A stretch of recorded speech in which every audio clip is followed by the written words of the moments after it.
Hey guys, welcome back to Study with Vaishnavi Jha. So today's video is all about resistance, factors affecting resistance, resistivity and nature of material. We are going to discuss in detail about resistance. Okay, so let's start.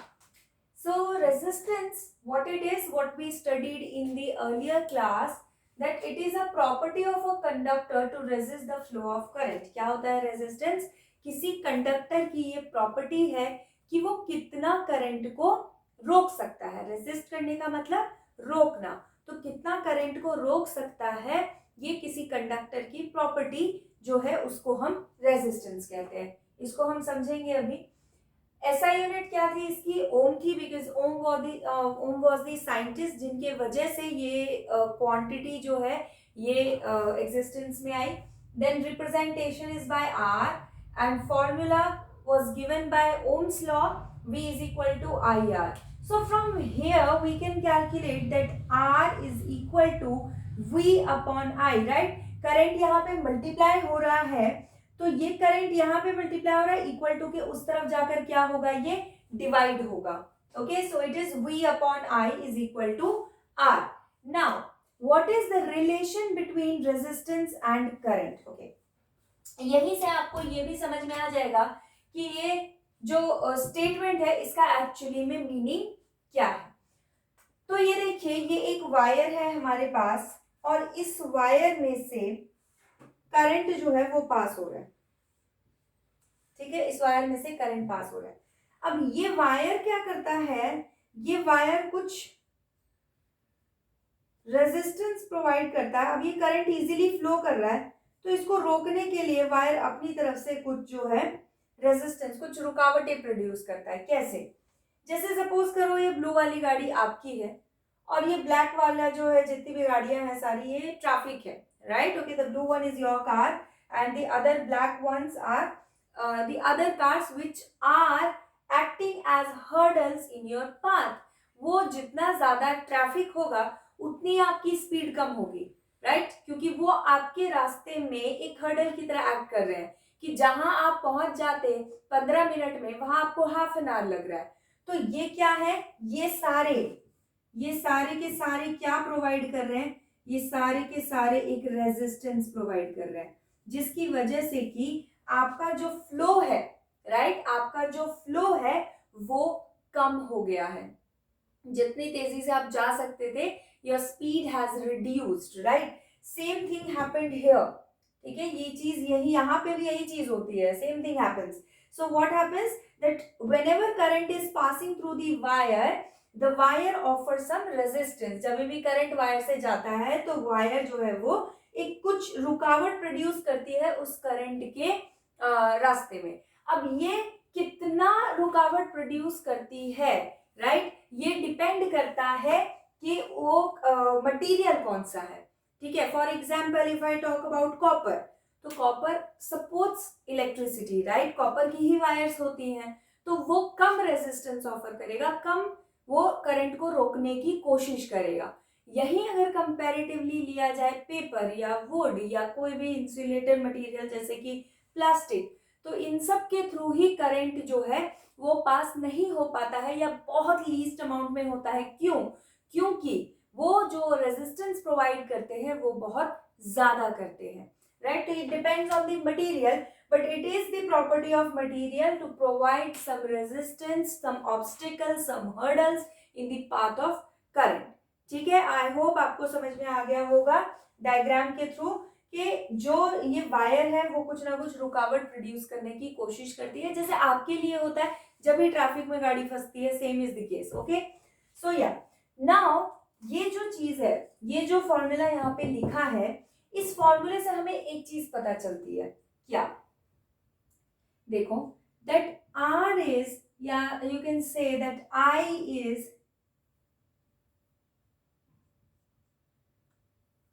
चलो R ही ले लो, confuse ना हो. R is inversely proportional to I. इसको मैं पहले उल्टा ही लिख रही थी, आप चाहे तो उसको रेसिप्रोकल करके भी लिख सकते हैं, बात एक ही है. कहने का सेंस जो है वो ये है कि ये अपॉन में आ रहा है ना, फॉर्मूले में अपॉन में आ रहा है, अपॉन में आ रहा है, इसका मतलब इनवर्सली प्रोपोर्शनल है, राइट। इनवर्सली प्रोपोर्शनल का मतलब मैंने आपको शायद लास्ट लेक्चर में भी बताया था कि हाँ, ओम्स लॉ के वक्त बताया होगा दैट जब भी एक वैल्यू बढ़ती है और दूसरी वैल्यू कम होती है, शायद I gave the example of worker and builder, कुछ ऐसा एग्जांपल दिया होगा मैंने, जैसे कि घर बनाने में 15 दिन लग गए, 30 दिन लग रहे हैं, तो अब 15 दिन में घर बनाना है, तो नंबर ऑफ वर्कर्स इंक्रीज कर दिया ताकि वो ज्यादा काम कर सके, तो टाइम रिड्यूस हो जाएगा। So number of workers and the time are inversely proportional to each other. एक वैल्यू बढ़ेगी तो दूसरी कम हो जाएगी, ठीक है। यहाँ पे भी वही केस है। अगर तो रेजिस्टेंस ज्यादा होगा, अगर रुकावट ज्यादा होगी तो करंट कम होगा, अगर रुकावट कम होगी तो करंट इजिली फ्लो करेगा। जैसे ट्रैफिक कम होगा तो आपकी गाड़ी इजिली फ्लो करेगी, ट्रैफिक ज्यादा होगा तो आपकी गाड़ी को स्पीड कम करनी पड़ेगी, रुक रुक कर पास होगी। तो यही केस करंट के साथ भी होता है। करंट तब ही अच्छे से फ्लो कर सकता है जब उसको रेजिस्टेंस कम ऑफर हो। ओके, तो ये जो है पूरा कॉन्सेप्ट होता है किसका, रेजिस्टेंस का। अब मैंने यहाँ एक बड़ी इंपॉर्टेंट बात कही कि रेजिस्टेंस जो है वो किस पे, ये नेचर ऑफ मटेरियल पे डिपेंड करता है कि कौन सा मटेरियल है। If you are taking plastic, wood, paper, then it would not support electricity. आपने 7th या 8th क्लास में पढ़ा भी होगा, कंडक्टर जो है वो अपने अंदर से करंट पास होने देता है। दैट मीन्स अगर करंट पास हो रहा है दैट मीन्स रेजिस्टेंस कम है, right. And similarly insulator do not allow current to pass through it. तो इसका मतलब ये कि ये अगर एक इंसुलेटर है तो करंट को रोक रहा है, ठीक है, जाने नहीं दे रहा है, इसका मतलब मैक्सिमम रेजिस्टेंस प्रोवाइड कर रहा है, तो करंट जो है वो जा ही नहीं पा रहा है, right. So this is the concept of resistance. Now next topic is factors affecting resistance. कौन कौन से फैक्टर्स रेजिस्टेंस को अफेक्ट करते हैं? एक तो मैंने आपको बताया ही नेचर ऑफ मटेरियल, राइट। बाकी के दो कौन से हैं? लेंथ ऑफ कंडक्टर, कि अगर हम लेंथ बढ़ा देंगे तो रेजिस्टेंस चेंज हो जाती है। अब वो बढ़ जाती है या कम हो जाती है वो मैं अभी आपको बताऊंगी। Next area of cross section, कि अगर एरिया जो है इस वायर का इतना है, अगर इसका एरिया बढ़ाकर इतना कर देंगे, इतना, ये वाला एरिया बढ़ जाएगा, ठीक है। पहले ये वाला एरिया इतना था, अब ये वाला एरिया जो है वो इतना हो चुका है, समझ रहे हो बात को। ये अगर लेंथ जो है पहले इतनी थी, अभी लेंथ बढ़ के इतनी हो चुकी है, तो रेजिस्टेंस पे क्या इफेक्ट पड़ेगा? बढ़ जाएगा, कम हो जाएगा, क्या होगा? और सिमिलरली अगर पहले एरिया ऑफ रेजिस्टेंस इतना था, ठीक है, इतना, और अभी एरिया ऑफ रेजिस्टेंस इतना हो गया, यहाँ पे लेंथ की बात हो रही है और यहाँ पे, तो कहने का मतलब क्या है, ये हम अभी देखते हैं कि क्या होगा। तो लेंथ के केस में क्या होता है, लेंथ के केस में अगर आप लेंथ बढ़ाएंगे, ठीक है, रेजिस्टेंस जो है वो डायरेक्टली प्रोपोर्शनल होता है लेंथ के। मतलब अगर आप लेंथ इंक्रीज करते हैं वायर की, अगर इतना लेंथ था और आप इतना कर देते हैं तो वायर का रेजिस्टेंस भी बढ़ जाएगा।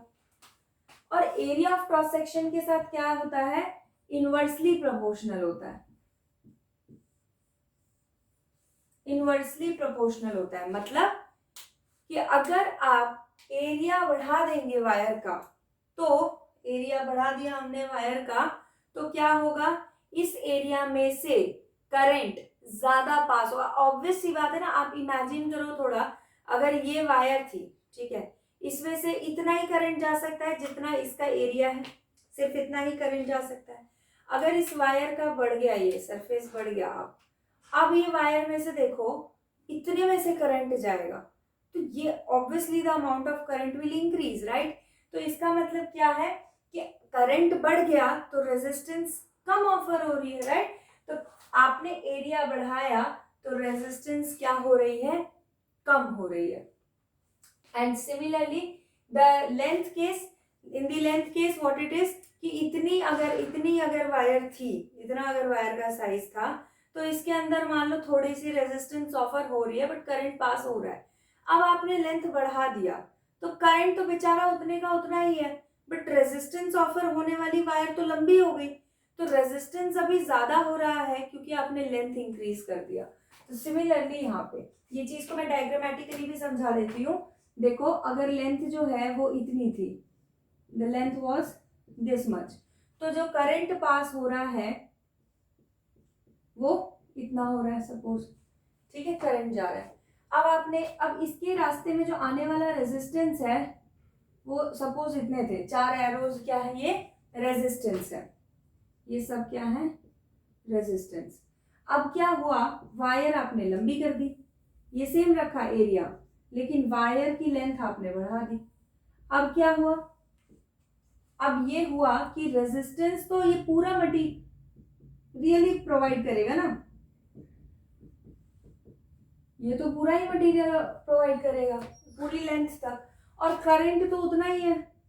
तो अब करंट को ज्यादा हर्डल फेस करनी पड़ रही है, यानी कि मतलब क्या हुआ, जैसे ही आपने लेंथ इंक्रीज की वैसे ही हर्डल्स भी इंक्रीज हो गए। So that is why resistance is directly proportional to length. और एरिया की अगर बात की जाए तो एरिया अगर सपोज पहले इतना था, ठीक है, एरिया की अगर बात की जाए, एरिया पहले इतना था, अब इतने एरिया में से सपोज इतना करंट जा रहा है और रेजिस्टेंस जो है वो इतनी ऑफर हो रही है, ये रेजिस्टेंस प्रोवाइड, ये 4 एरोस, करेक्ट। अब आपने क्या किया, ये ओपनिंग ज्यादा बड़ी कर दी। अब क्या हुआ, ये तो उतना ही है ना, ये तो उतने ही रहेंगे, लेकिन अब करंट क्या है, और भी ज्यादा जा सकता है इसमें से। सो व्हाट्स द पॉइंट कि आपने एरिया इंक्रीज किया तो रेजिस्टेंस कम हो गया, अब इजीली ज्यादा करंट जा सकता है, रुकावट कम हो रही है, और लेंथ बढ़ाया तो रुकावट भी साथ साथ बढ़ रही है। तो ये कॉन्सेप्ट होता है रेजिस्टेंस, लेंथ और एरिया का। अब यहां से निकलता है एक रिलेशन, राइट, और वो रिलेशन बहुत इंपॉर्टेंट है क्योंकि उसमें जो न्यूमेरिकल्स बनते हैं दे आर वेरी कैलकुलेटिव, ठीक है, बहुत कैलकुलेटिव होते हैं, तो इस वजह से। और उसमें 2 टाइप के आपके न्यूमेरिकल्स बनते भी हैं, 2 नहीं इनफैक्ट 3 टाइप के क्वेश्चन बनते हैं, जिसमें आप बोल सकते हैं कि 2 टाइप का न्यूमेरिकल बेस्ड होता है। So let's start. फर्स्ट, जैसा कि हमने इसमें किया था ओम्स लॉ में, बिल्कुल वैसे ही करेंगे। Resistance is directly proportional to length, this is equation number 1, and resistance is inversely proportional to area, this is equation number 2. So what we can do from 1 and 2, अगर इन दोनों को साथ में लिखा जाए, राइट, लेंथ और एरिया को अगर साथ में लिखा जाए तो I can write it as resistance is directly proportional to L upon A, क्योंकि ऑब्वियसली बात है सामने लिखा है तो डायरेक्टली प्रोपोर्शनल, अपॉन में लिखा है तो इनवर्सली प्रोपोर्शनल, साथ में लिख दिया। अब जैसे कि मैंने लास्ट में कहा था आपसे, लास्ट लेक्चर में, प्रोपोर्शनल जब भी हटाते हैं तो इक्वल टू लगता है, और इक्वल टू के साथ लगता है एक कांस्टेंट, यहाँ पे वो कांस्टेंट होता है ये, ठीक है, इट्स नॉट दिस, ये ऐसा है, ओके। सो ये है, बाकी L अपॉन ए। अब ये क्या है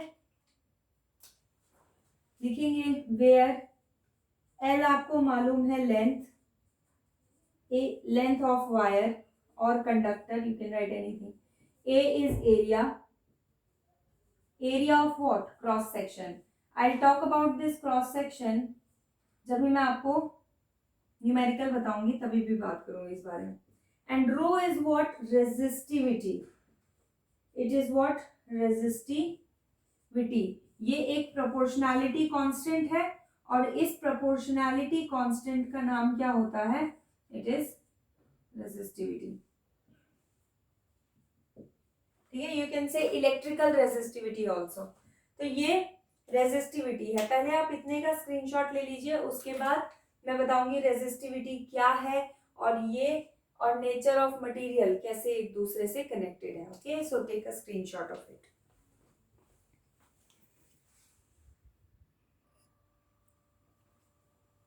ओके, सो सी रेजिस्टिविटी क्या है, हमें किस फॉर्मूले से ये रेजिस्टिविटी टर्म मिला है, ये हमें मिला है R is equal to rho L upon A, इस फॉर्मूले से, okay. now this is resistivity and the letter that we are using to represent it, it's rho. Okay, some of the students write it like this कि P है, but actually में आपको पता होना चाहिए definitely इसका जो है बनाने का तरीका that is like P only, but इसका मतलब ये नहीं है कि आपको मालूम ही नहीं होना चाहिए कि ये P है क्या, तो वो आपको ध्यान में रखिए. See capital P is used to represent power, right, and small p it is used to represent momentum. So it's not P जिसे हम रेजिस्टिविटी के लिए यूज कर रहे हैं. ये एक लेटर है रो, जैसे आपका ओम एक लेटर है वैसे रो भी एक लेटर है. Okay, this is not P, it is made like this. ऐसे बनाते हैं इसको, बट ठीक है जल्दी जल्दी में हमसे ऐसे ही बनता है, so it's okay, but you should know, you should have the knowledge of it. So next is it's SI unit. Okay, SI unit देखो बहुत इजी है इसकी निकालनी. कैसे निकालते हैं? अब R is equal to rho L upon A, जो ये है, हमें रेजिस्टिविटी का चाहिए तो रेजिस्टिविटी यही छोड़ दो और बाकी लेके चले जाओ. एरिया डिवाइड हो रहा है, ऊपर जाके मल्टीप्लाई हो जाएगा, लेंथ मल्टीप्लाई हो रहा है, नीचे आके डिवाइड हो जाएगा. Now put the units. Okay, resistance की यूनिट ओम, एरिया की यूनिट मीटर स्क्वायर, लेंथ की यूनिट मीटर, मीटर से मीटर कैंसल, क्या यूनिट बची? Ohm metre. So ohm metre is the unit of what? It is the unit of resistivity. Okay, तो मैं इसको remove नहीं कर रही हूँ, मैं यहाँ पे मार्क कर देती हूँ ताकि आपको ये भी नोट आप कर लें और आपको ये पता रहे कि क्या यूनिट है और आप निकाल सकते हैं unit. Okay, resistivity SI unit. ये next is what is it? It is a characteristic property of a material. Okay, a material, whether it is an insulator or it is a conductor, it depends on the value of resistivity. Okay, that's why these both topics are connected to each other. So how they are connected? See, if I talk about a conductor, right, अगर मैं बात करती हूँ एक iron material की या copper की या जिंक की, तो आप पढ़ते ही आए हैं, बड़े हुए हैं पढ़ते पढ़ते, that metal support electricity, right. तो ये सब जो है ये अपने अंदर करंट को पास करते हैं. अब ये तो आपने पढ़ा करंट को पास करते हैं, अब आपको इसकी उल्टी चीज पढ़नी है इन टर्म्स ऑफ रेजिस्टेंस की. ये करंट को पास करते हैं तो इसका मतलब क्या है कि रेजिस्टेंस से रिलेटेड इसका क्या मतलब है? दैट आयरन, कॉपर और जिंक जो है वो रेजिस्टिविटी उनकी बहुत कम है, यानी कि वो जो रेजिस्टेंस प्रोवाइड करते हैं वो बहुत कम रेजिस्टेंस प्रोवाइड करते हैं. दैट इज व्हाई करंट उनमें से इजीली फ्लो हो पाता है, राइट. अगर ये कोई आयरन की वायर है तो ये आयरन जो है बहुत कम रेजिस्टेंस दे रहा है, बहुत कम रेजिस्टेंस दे रहा है, जिसके कारण क्या हो रहा है, जिसके कारण आपका करंट बहुत ही इजीली फ्लो कर रहा है, क्योंकि उसको कोई ज्यादा मिल नहीं रहा है रेजिस्टेंस इस वजह से. तो that is why current flows easily, because the resistivity offered by these material is very low. So what is the range of resistivity offered by these material? It is 10 to the power minus 6 to 10 to the power minus 8 ohm meter. Okay, this the value, the range is what? यहाँ से कि यहाँ तक. Okay, this is range, it's not a fixed value. तो range जो है, जो आपको हेल्प कर सकती है थोड़ी बहुत, अगर आपको ABC 3 कंपाउंड दे दिया, आपसे कहा जाए कि कंडक्टर, इंसुलेटर, एलॉय बताओ, तो आप ये फाइंड आउट कर सकते हैं कि अगर इसके बीच में रेंज आ रहा है, that means it may be a conductor. Okay, then insulator. Insulator का क्या होता है? मान लो अगर कोई रबड़ की वायर है, अब ये रबड़ जो है बहुत ज्यादा रेजिस्टेंस प्रोवाइड करता है, एक्सेस अमाउंट ऑफ रेजिस्टेंस. अब इस एक्सेस अमाउंट ऑफ रेजिस्टेंस की वजह से क्या होता है? It becomes really difficult for current के लिए बहुत डिफिकल्ट हो जाता है इस पाथ को पास करना, है ना, बहुत डिफिकल्ट हो जाता है. तो यहां तक आते आते करंट ऑलमोस्ट खत्म हो जाता है. सो that is insulator in which the insulator provides maximum resistivity. Okay, जो रेजिस्टिविटी है इस मटेरियल की वो बहुत ज्यादा है, it provides high resistance, right. तो what is the range of resistivity? It is 10 to the power 10 to 10 to the power 14 ohm meter.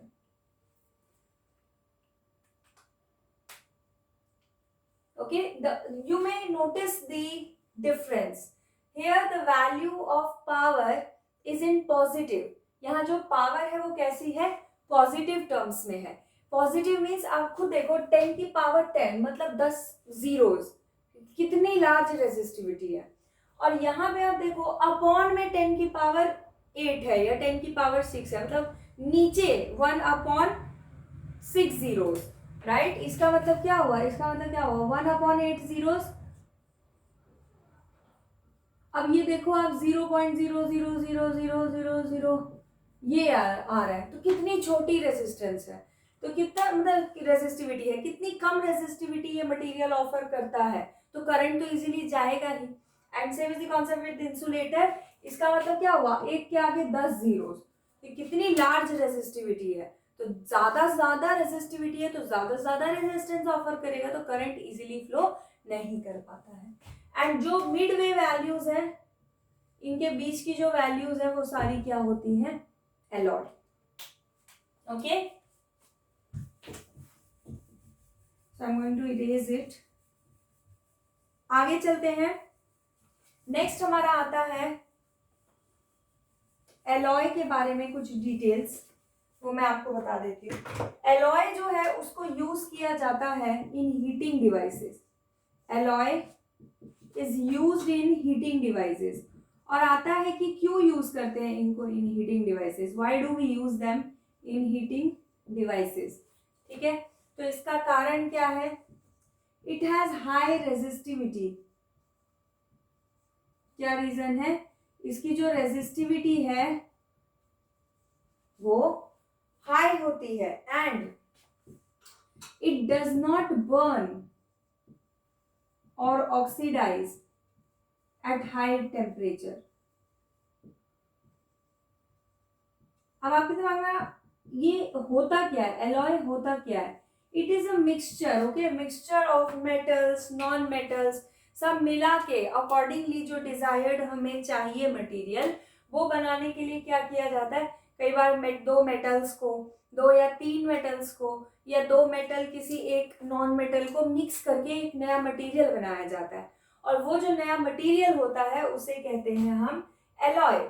और उस एलॉय के अंदर वो प्रॉपर्टी होती है कि वो हीट को स्टोर करके रख सकता है, यानी कि उसको हम हीटिंग डिवाइसेस में यूज कर सकते हैं. हीटिंग डिवाइसेस मतलब, हीटिंग डिवाइसेस हो गया आपका आयरन, वो प्रेस करने वाला जो आयरन होता है वो, टोस्टर्स है ना, आपकी जो ओवन्स वगैरह होते हैं, माइक्रोवेव ओवन, जो भी चीजें जो है हीट प्रोड्यूस करती हैं, उनको का लड़कियों का जो बाल स्ट्रेटनर होता है, हेयर स्ट्रेटनर, वो भी, उसमें भी हीट प्रोड्यूस होती है, तो उसमें भी एलॉय यूज होता है. तो मतलब जितनी भी चीजें हैं जिसमें कि हीट प्रोड्यूस होती है उसमें एलॉय यूज किया जाता है, बिकॉज एक तो उनकी रेजिस्टिविटी हाई होती है, करंट को वो रोक के रखते हैं. दूसरा, इट डज नॉट बर्न और ऑक्सीडाइज एट हाई टेम्परेचर. वो बर्न नहीं होते जल्दी, ठीक है, वो जलते नहीं है. इसीलिए क्या होता है, इसीलिए टंगस्टन जो होता है, tungsten is used in filaments of bulb. ठीक है, बल्ब के अंदर वो जलता रहता है, गर्म हो जाता है, but it does not melt because it is not a conductor. ठीक है, मेल्ट नहीं होता है वो, ठीक, उस टेम्परेचर पे, हाई टेम्परेचर पे वो ग्लो करता है. इतनी हीट प्रोड्यूस के बाद वो ग्लो करता है, मेल्ट नहीं करता. क्यों, क्योंकि टंगस्टन एक एलॉय है और उसकी रेजिस्टिविटी बहुत हाई है और वो जल्दी बर्न नहीं करता. ठीक है, हाई टेम्परेचर पे भी. Tungsten is used in filaments of bulb. और रीजन क्या है, as it is an alloy, पहला फैक्टर तो यही है, और दूसरे फैक्टर्स जो है वो आपके यही पे है मेंशन. तो यही रीजंस आपको इसमें भी लिखने होंगे और पेपर में आता है ये क्वेश्चन.